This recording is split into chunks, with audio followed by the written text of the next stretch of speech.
Just another quick episode on the Osireion, this time just looking at, is it Strabo's well?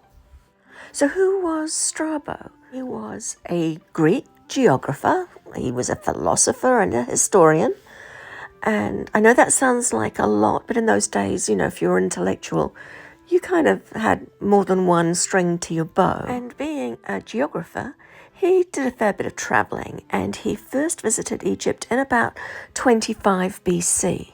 He writes about some really interesting stuff, including the Hawira labyrinth. He went to Abydos, and he spoke about a well, which may or may not be the Osireion.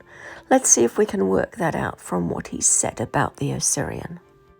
And one other thing before we look at what he had to say, he actually spent a lot of time in Alexandria, and he did his research there in the library of Alexandria. He published the first edition of his book on travels in about 7 BC.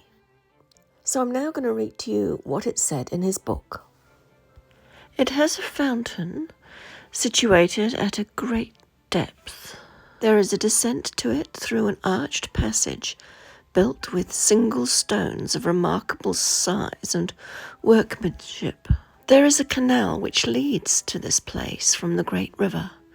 About the canal is a grove of Egyptian scanthus dedicated to Apollo. Abydos seems once to have been a large city, second to Thebes.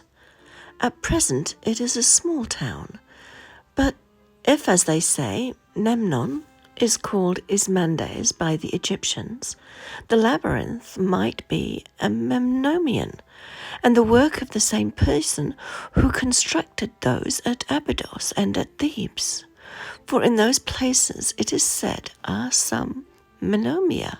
Well, it's hard to say from that description, but I'm going to say I think it probably is the well of Strabo.